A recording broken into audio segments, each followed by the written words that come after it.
오늘 아침 읽는 말씀은 역대하 1장 10절의 말씀입니다.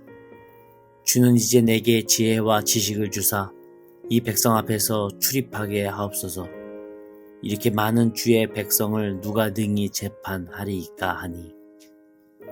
할렐루야. 오늘 말씀을 통해서 주님의 뜻을 깨닫는 지혜와 기도의 응답을 누리는 은총이 우리 모두에게 넘치게 될 줄로 믿습니다.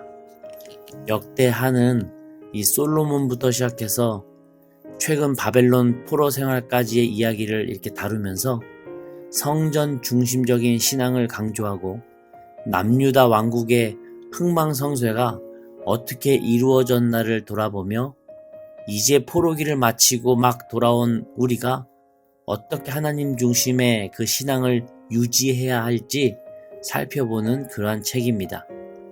오늘은 역대하 1장을 통해서 이제 왕으로 등극한 솔로몬이 하나님을 의지하는 삶을 살아갔을 때 어떠한 일이 일어나게 됐는지 함께 살펴보고자 합니다. 솔로몬이 왕이 되었을 때는 아직 젊었고 왕으로서 해야 될 일들은 많았었습니다. 하지만 경험이 턱없이 부족했죠. 아버지 다윗은 정말 산전수전 다 겪고 나서 이렇게 이스라엘의 위대한 왕으로 통일 이스라엘을 다스렸던 것처럼 이 솔로몬도 하나님 앞에서 바른 왕이 되기를 원했을 거예요. 그러나 솔로몬은 이 어린 나이에 자신의 힘으로는 이 일을 감당할 수 없음을 깨닫고 그가 가장 먼저 했던 일이 뭔지 아십니까? 바로 예배였습니다. 아니 공부를 해야지, 아니 경험을 쌓아야지, 여러 가지 의견이 있을 수 있지만 솔로몬은 무엇보다도 영적으로 이 문제를 제일 먼저 해결하고자 했다고 하는 것이죠. 오늘 3절과 5절에 보면 솔로몬은 온 백성과 함께 기브온에서 예배를 드리며 하나님의 뜻을 구했어요. 혼자 가서 예배 드린 것이 아니라 함께 백성들과 예배를 드렸습니다. 솔로몬은 이 국정을 시작하기 전에 항상 예배를 먼저 선택했었어요. 이것은 어떤 단순한 형식적인 행위가 아니라 하나님 앞에서 내가 갈 길을 물으며 주님의 인도하심을 영적으로 구하는 신앙적인 선택이었습니다. 수동적으로 이 예배가 집례되는 것에 그냥 참관자 정도로 있었던 것이 아니라 아주 적극적으로 예배가 집례되어질 때 간절한 마음으로 기도 제목을 붙잡고 예배 중에 그 답을 얻으려고 하나님의 음성을 들으려고 솔로몬은 계속해서 간구했다고 하는 것입니다. 왜요? 그도 이 나라를 잘 다스리고 싶은 뜻이 있었고 또 내게 부족한 것을 하나님으로부터 체험받고자 하는 거룩한 바람이 있었기 때문이죠. 누군가에게는 이 예배가 그냥 지나가는 평범한 반복이 될 수 있지만 다른 누군가에는 이 예배가 인생의 답을 찾는 유일한 길이 될 수도 있다는 거 우리는 기억해야 됩니다. 믿음의 조상이라고 불렸던 아브라함을 한번 기억해 보십시오. 아브라함이 하나님의 부르심을 따라 익숙한 곳을 떠나 어색한 곳으로 나가게 될 때 갈 길을 알지 못하고 방황하는 그 순간마다 어찌할 바를 모를 때마다 그는 제단을 쌓고 예배를 드렸습니다. 간절한 만큼 정성껏 그 돌단을 쌓았고 시간을 들여서 제물을 잡고 예배를 드렸다는 거 우리는 기억해야 돼요. 솔로몬도 마찬가지였습니다. 그의 성공의 비결은 어떤 세상 지혜나 인간적인 전략이 아니라 하나님께 예배하며 그 길을 물었던 것에 있어요. 우리의 인생도 마찬가지입니다. 우리가 중요한 결정을 내릴 때 우리는 가장 먼저 예배 드려야 됩니다. 똑같은 루틴하는 그런 예배처럼 보일 수 있지만 그 시간에 내가 정말 간절히 하나님께 그 길을 묻고 주님의 인도하심을 간구할 때 똑같은 예배지만 하나님은 반드시 그 예배를 통해 내 귀로, 내 눈으로 하나님의 음성을 듣고 볼 수 있도록 하신다는 것을 믿습니다. 이어서 오늘 6절에서 솔로몬은 1000마리의 번제를 드리며 자신의 마음을 하나님께 드렸어요. 하나님께서 감동하신 것은 그가 드린 제물의 양이 아니었습니다. 하나님께서 보신 것은 솔로몬의 중심이었어요. 솔로몬이 만약에 예배 도중에 내가 지금까지 소를 몇 마리나 드렸지? 이게 속으로 좀 세어보고 여기 기브온에서 다시 예루살렘까지의 거리가 한 10km 정도니까 두세 시간은 걸리겠네.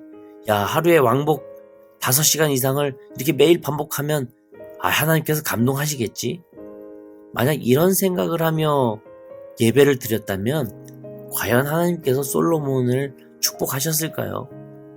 우리는 흔히 듣지 않습니까? 형식적인 예배가 아니라 이 중심을 드리는 예배가 중요하다고. 본질에 집중하는 그 예배를 드려야 된다고. 근데 여러분, 중심을 드리는 그 예배가 뭡니까? 도대체 어떻게 하는 것이 나의 중심을 드리는 예배입니까? 저는 개인적으로 중심 드리는 예배는 내가 희생 제물이 되어서 이 제단 번제물로 올라가 있다라고 하는 그 생각으로 간절히 드리는 예배라고 저는 묵상해요. 주님, 예배에 제가 목숨을 거는 각오로 이곳에 올라왔습니다. 주님, 이 간절한 마음으로 드리는 예배 가운데 저에게 말씀해 주시옵소서. 제 귀가 열려서 어떠한 주님의 말씀이라도 꼭 들을 수 있게 하여 주시옵소서. 이런 간절한 마음이 바로 그 중심이고 그것을 하나님께서 기뻐하신다는 거죠. 하나님은 오늘도 우리의 중심 보십니다. 우리의 이 예배가 단순한 어떤 의식이나 형식에 머무는 게 아니라, 즉 내 마음은 저기 붕 떠 있고 그냥 행동만 하고 있는 것이 아니라 진정 간절한 내 마음으로 오로지 하나님께만 집중하는 그 제사가 되기를 간절히 소망합니다. 마지막으로 솔로몬은 1000번이나 마치 자기 자신을 희생 제물로 드리듯 이 간절한 마음으로 하나님께 제사 드렸을 때 놀라운 경험을 하게 되죠. 7절에 보면은 그날 밤에 하나님이 솔로몬에게 나타나서 그에게 이르시되 내가 너에게 무엇을 주랴? 너는 구하라. 이렇게 말씀을 하시죠. 그날 밤에 주님이 응답하셨다고 하는 겁니다.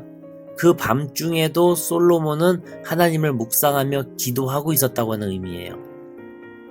이제 우리는 솔로몬이 왕이 되자마자 왜 이렇게 1000번이나 이 반복적이고 힘든 과정을 계속해서 이어왔는지 알 수 있게 됩니다.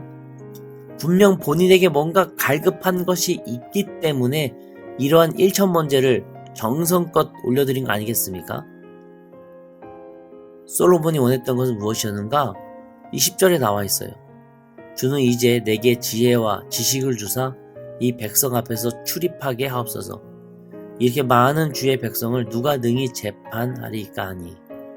이제만 왕이 된 솔로몬이 필요한 것은 부귀 영화가 아니라 바로 이 나라를 다스릴 지혜였습니다. 백성 앞에서 출입한다 라고 하는 그 표현은 백성들의 형편을 직접적으로 오고 가면서 감찰하는 것을 의미합니다.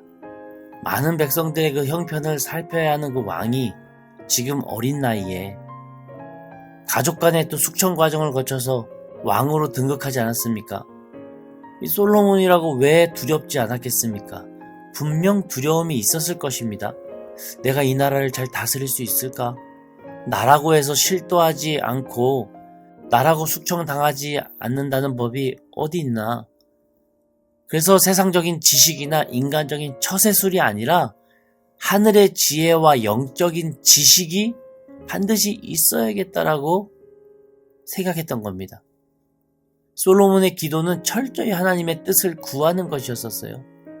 하나님께서는 이런 솔로몬의 기도, 즉 백성들을 다스릴 지혜를 달라고, 이 나라를 위해서 필요한 왕이 될 수 있게 해달라고 하나님 앞에서 1000번이나 제사를 드린 이 솔로몬의 마음을 주님께서는 기억하셨고 그에게 지혜뿐만 아니라 그 이외의 것들도 다 더해 주셨죠. 오늘 우리는 솔로몬의 이야기를 통해서 3가지를 기억해야 됩니다. 첫 번째로는 왕이 된 솔로몬은 가장 먼저 예배를 드리며 중요한 결정 앞에서 항상 하나님께 엎드렸다는 거 우리는 기억해야 됩니다. 둘째로는 이 중심을 드리는 예배라고 할 때 그 중심은 바로 내가 번제 희생물이 된다라는 그 간절한 마음으로 드리는 예배, 그것을 뜻한다는 거 우리는 기억해야 됩니다.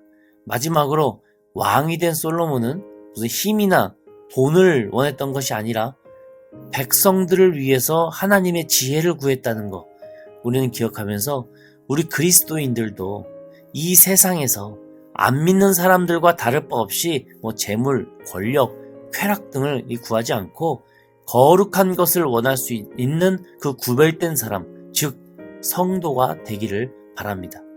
오늘 하루도 하나님께서 우리의 중심 보시고 그분의 뜻대로 우리의 길을 인도해 주실 줄로 믿습니다. 아멘. 우리 함께 기도하겠습니다.